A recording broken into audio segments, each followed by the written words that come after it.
día vamos a estar hablando de lo que es la enfermedad trofoblástica gestacional.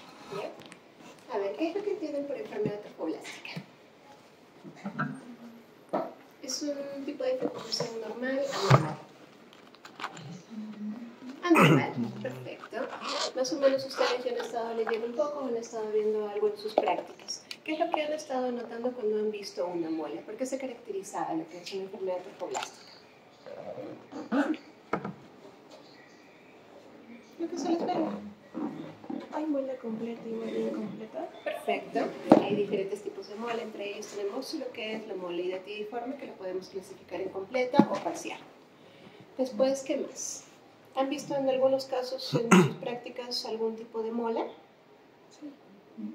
¿Sí has visto? Ya, más o menos. ¿Cómo venía la paciente con mola? ¿Qué es lo que tenía? Venía con sangrado o con dolor muscular. Sobre todo eso. Ya. Lo característico de la mola es que es un tipo de fecundación anormal. Vamos a estar viendo cuáles son los tipos de mola completa, parcial y los que son las neoplasias trofoblásticas de la gestación.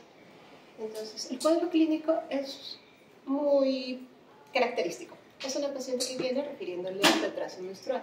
Cuando una paciente en edad reproductiva viene con retraso menstrual, ¿qué es lo primero que ustedes tienen que pensar? Su sospecha diagnóstica. Gestación, exacto. Entonces, para eso nos ayudamos determinando la fecha de última regla para estar viendo bien la edad gestacional. ¿Y qué otros exámenes auxiliares nos valemos para poder estar confirmando el embarazo? Beta-HCG, perfecto, cuantitativa de preferencia, ¿y qué más? Ecografía. Una ecografía, exactamente. Entonces, lo característico de la mola es que es una paciente que viene con una fecundación anormal. Los niveles de beta-HCG van a estar muy elevados a diferencia de un embarazo normal.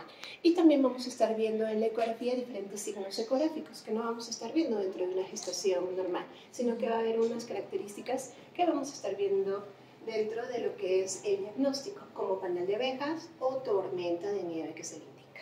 ¿Ya? Entonces, dentro de lo que tenemos en la enfermedad trofoblástica, estamos viendo que es un trastorno, es una fertilización anormal.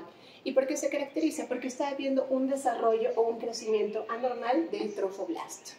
Entonces, vamos a estar viendo lo característico de una mola, todas estas vesículas, que pueden ser de diferente tamaño, a veces más grandes o un tamaño no tan variable. Eso vamos a estar viendo en los diferentes tipos de mola.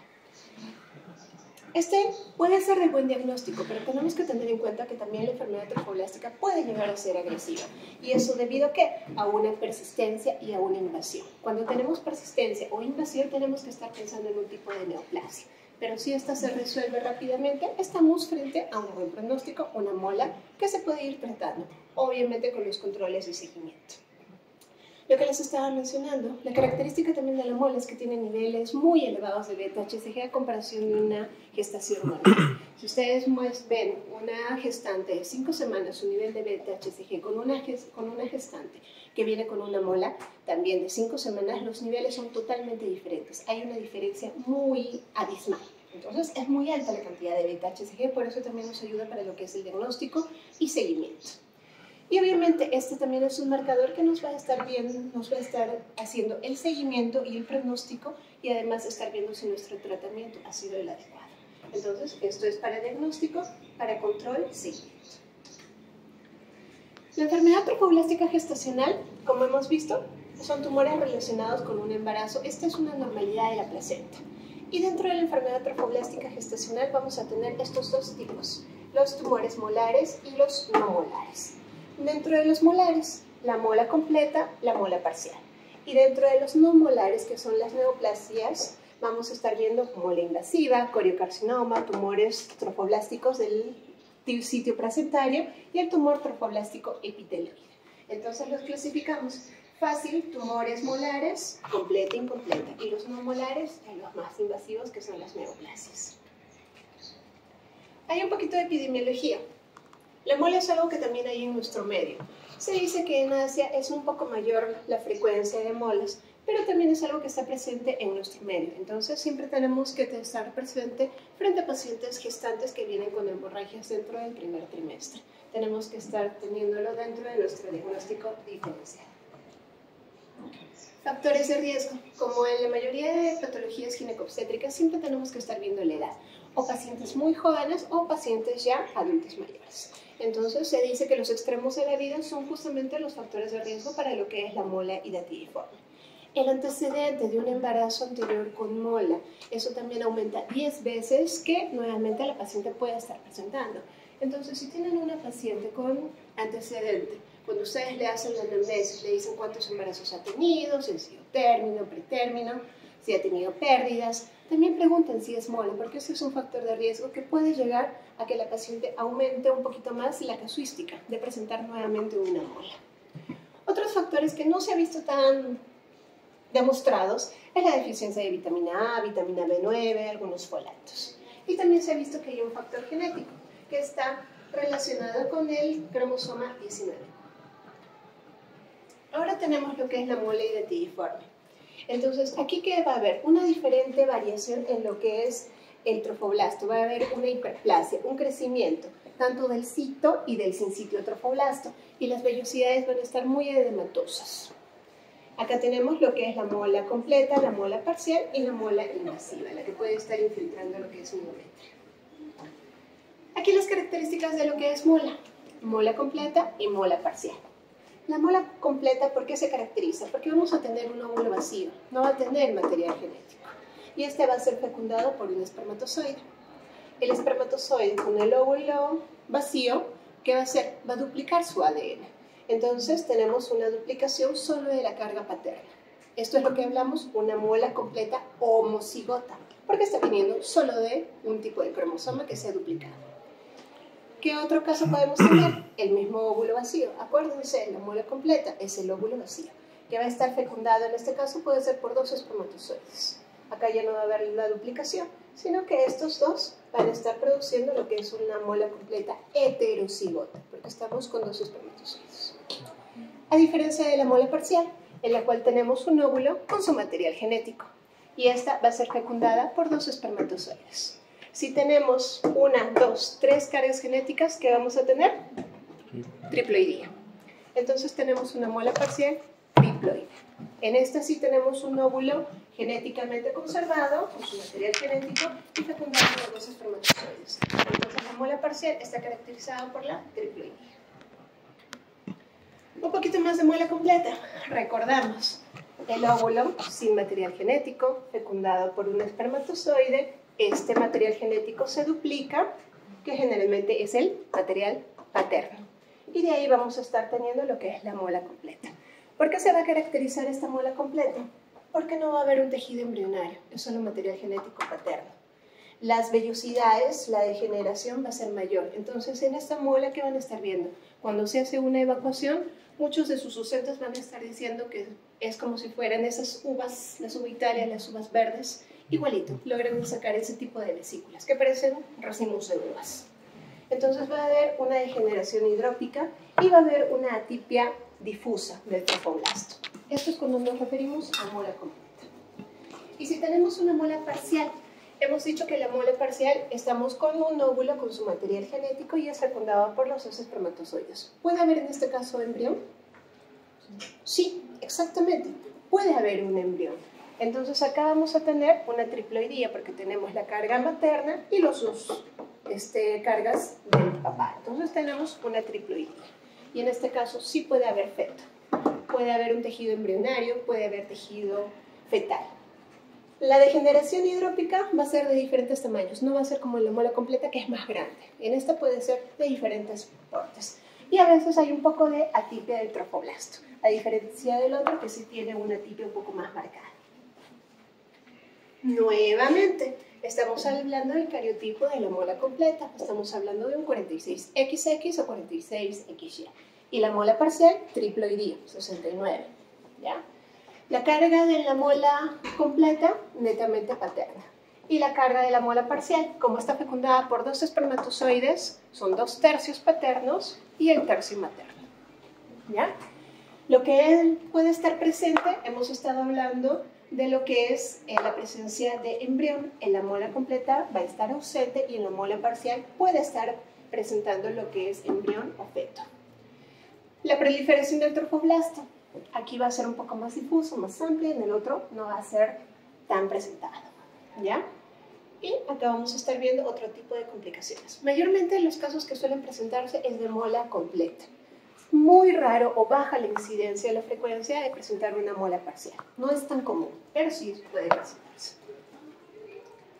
Factores de riesgo. Nuevamente hablamos de la edad. Mientras más edad, mayor factor de riesgo.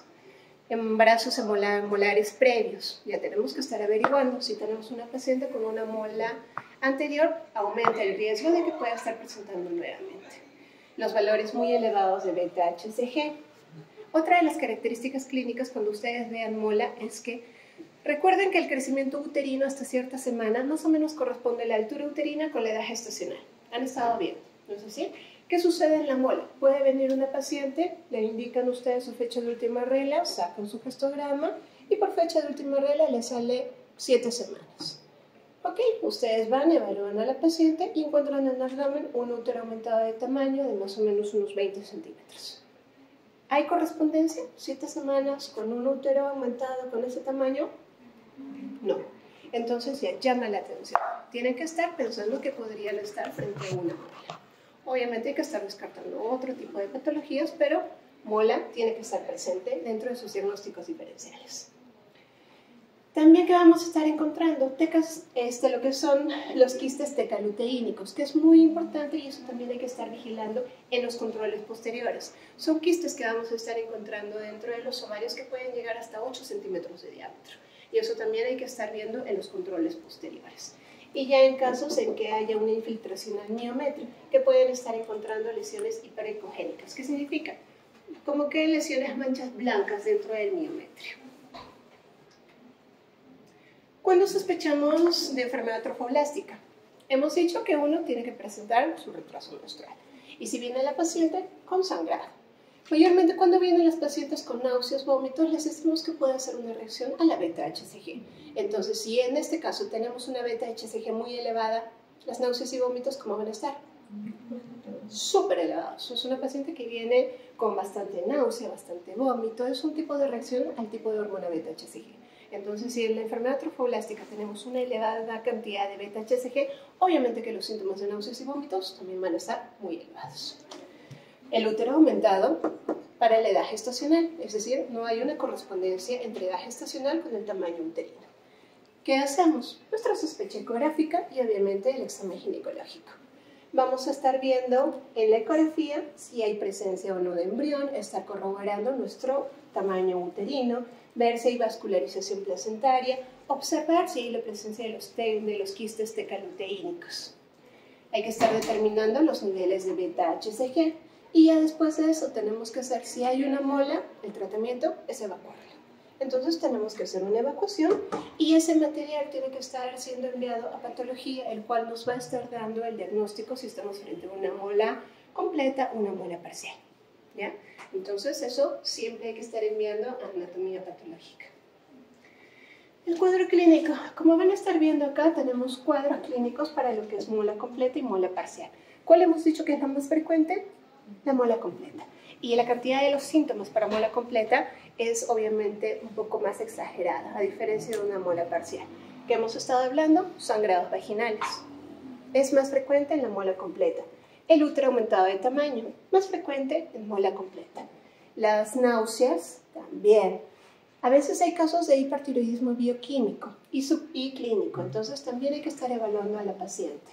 Casos de anemia y ya en otros casos más severos podemos estar pensando en sospechas de preeclampsia. Es una paciente que va a venir un poquito con los trastornos para pensar en una enfermedad hipertensiva.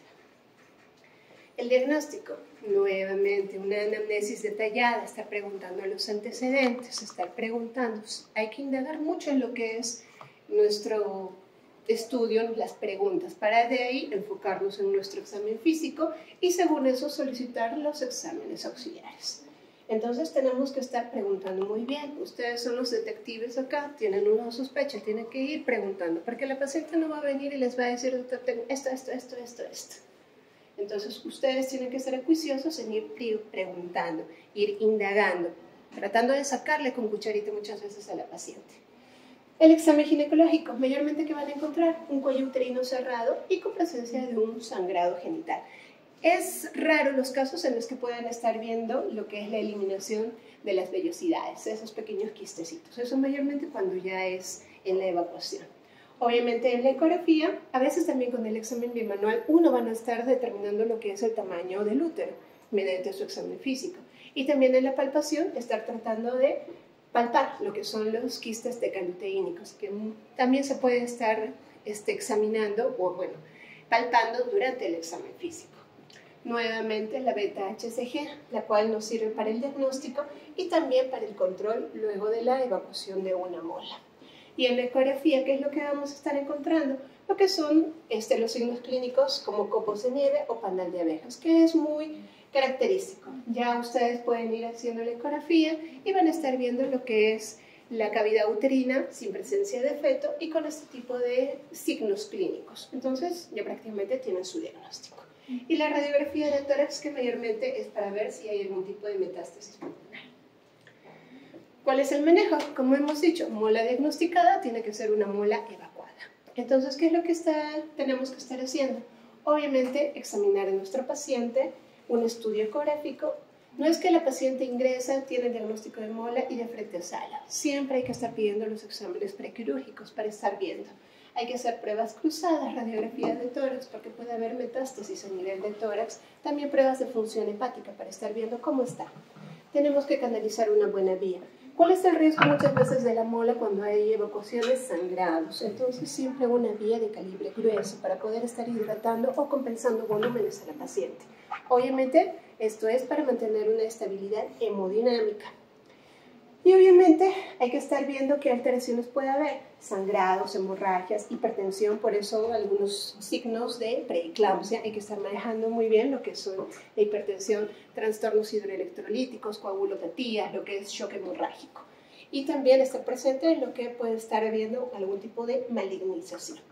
Todo esto informar a la paciente, porque la mola no es que vamos a evacuarla y la paciente ya, le solucionamos el problema, ya, chao mamacita, nos vemos.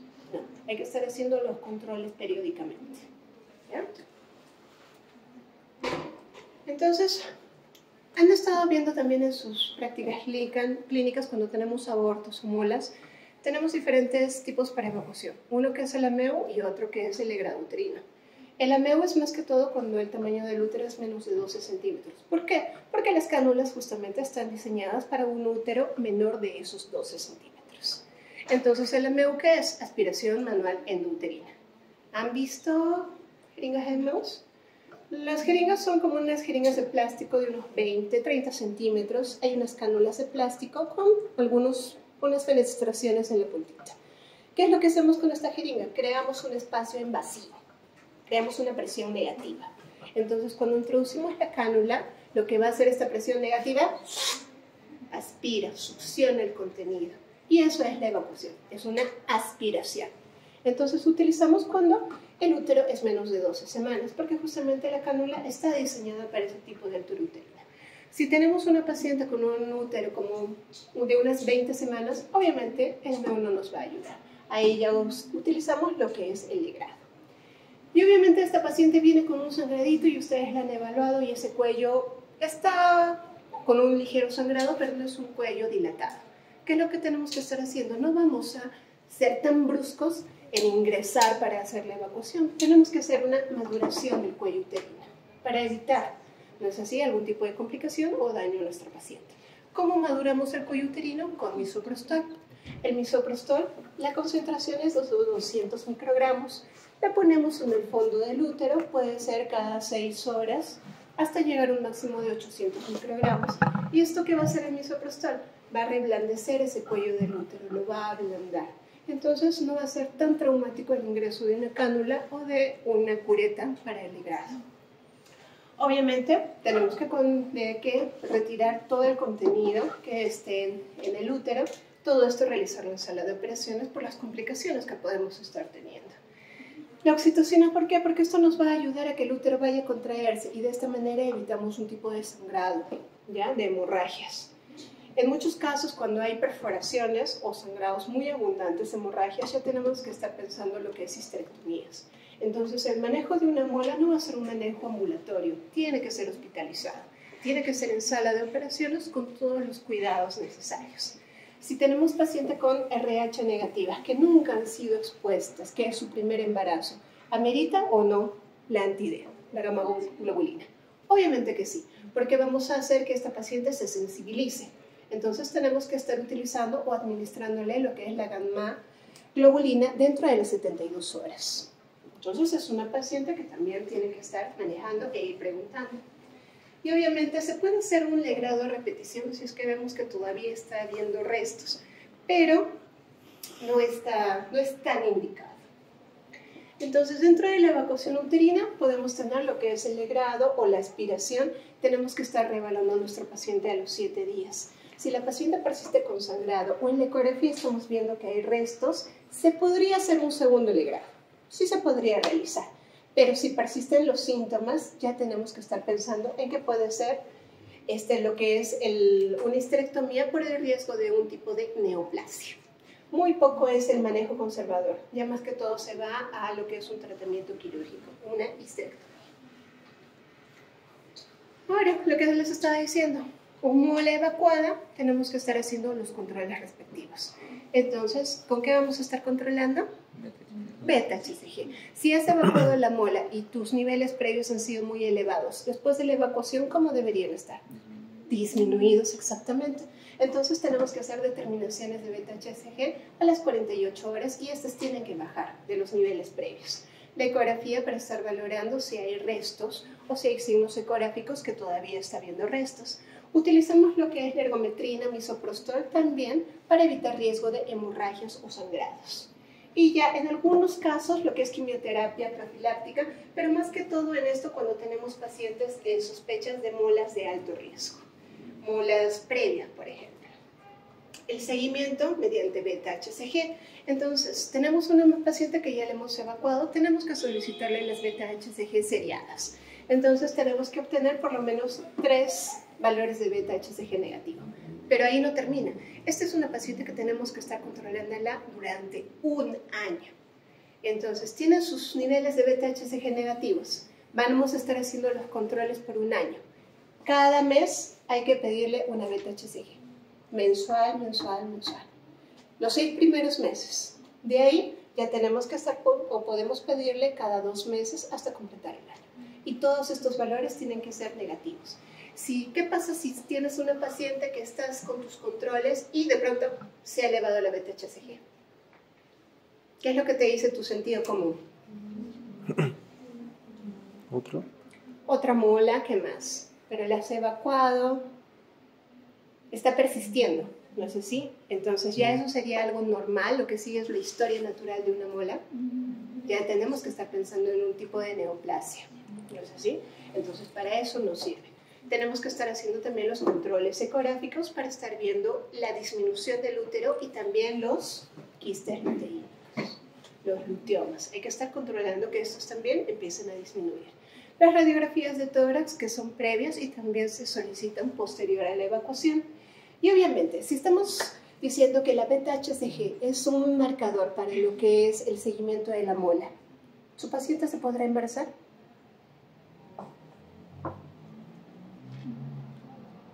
Obviamente no. Entonces, ¿qué le vas a estar diciendo? Que se cuide. Hay que estar evitando que esta paciente salga embarazada, porque si no, ¿cómo van a saber si es la beta-HCG se ha elevado o por un embarazo o porque está habiendo mola? Porque hay muchas pacientes que se pierden, regresan embarazadas y hay casos en los que esto ya es un tipo de neoplasia. Entonces están teniendo una paciente gestante con un tipo de neoplasia. Entonces, el control, la paciente no debe embarazarse en un año y para eso ustedes tienen que estar dándole anticoncepción. Porque decirle a la paciente, hijita, cuídate con el método de ritmo, tu método natural, coito interrumpido. No, pues, entonces tenemos que estar dando un método para que nuestras pacientes no salgan embarazadas por lo menos un año. O la puntita nomás, típico la puntita. Entonces, los controles tenemos que estar haciendo los seguimientos. Si tenemos una beta-HCG que se está elevando, estamos frente a una enfermedad trofoblástica persistente o ya pensar en lo que es malignidad. Y ya en esto ya hablamos de tratamientos mayores, quimioterapia y en muchos casos histerectomías.